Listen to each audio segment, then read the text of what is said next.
Good morning and welcome to Barbaras Bulletin. I'm your host, Barbara. Today we're starting with a story that has sparked intense debate in the world of arts and politics. The widow of Russian opposition leader Alexei Navalny is leading calls for Italy to cancel a concert by renowned conductor Valery Gergiev, who has close ties to Vladimir Putin. As we delve into this story, it's essential to understand the context. Gergiev, a 72-year-old Russian conductor, has been a vocal supporter of Putin and has performed at various events that have been seen as promoting the Russian leader's agenda. His invitation to perform at the Unistate Dire Festival in La Regia di Caserta, Campania, on July 27th, has raised eyebrows across Europe. Yulia Navalnaya, Alexei Navalny's widow, has written an opinion piece in La Repubblica, urging Italy to cancel Gergiev's performance.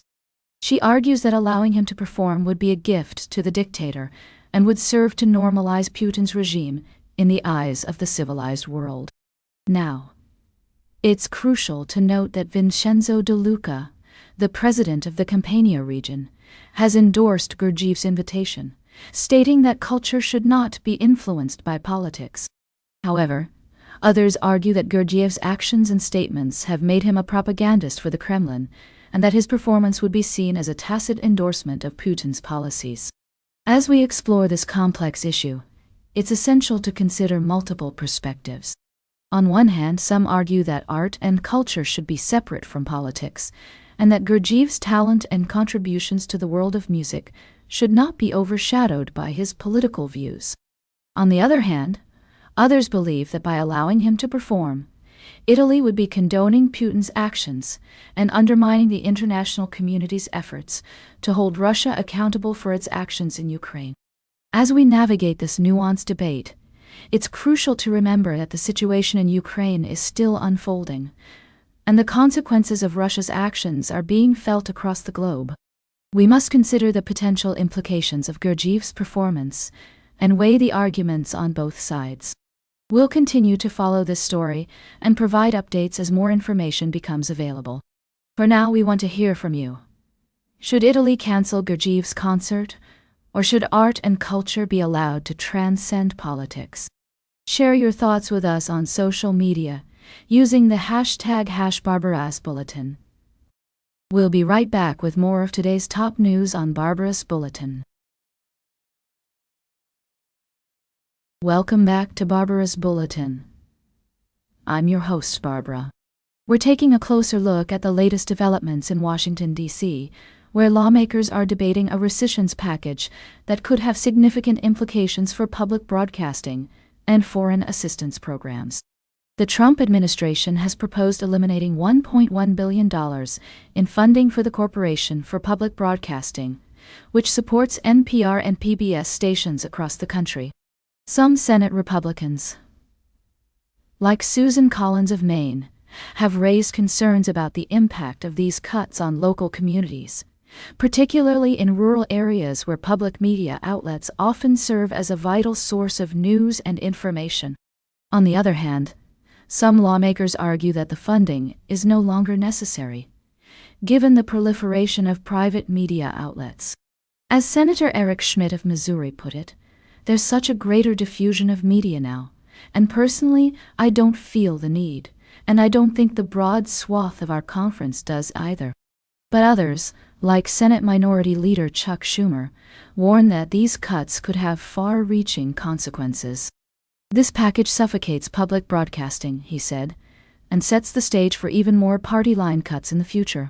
As we delve into this story, it's essential to consider multiple perspectives and evaluate the potential effects of these proposed cuts on communities nationwide. We must also examine the broader context of the Trump administration's efforts to reduce federal spending and streamline government programs.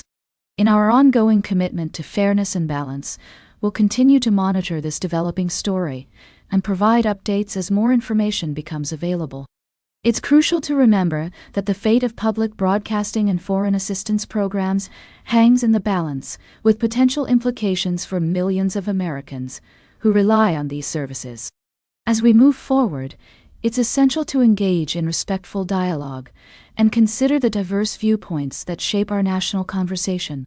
By doing so, we can foster a deeper understanding of the complex issues at play and work towards finding solutions that benefit all Americans.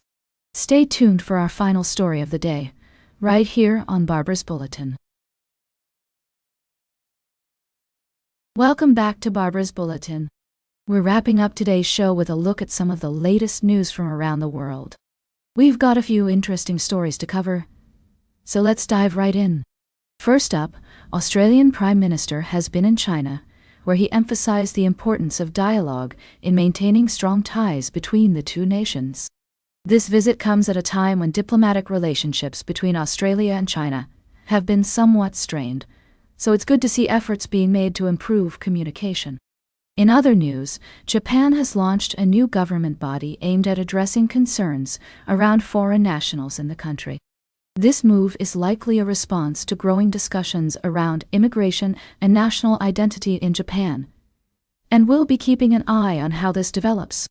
Meanwhile, in the world of science, Japanese researchers have made an exciting discovery about the differences in how men and women burn fat.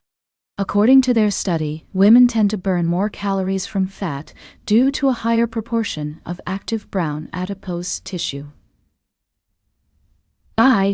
This finding could potentially lead to new treatments for obesity and related diseases.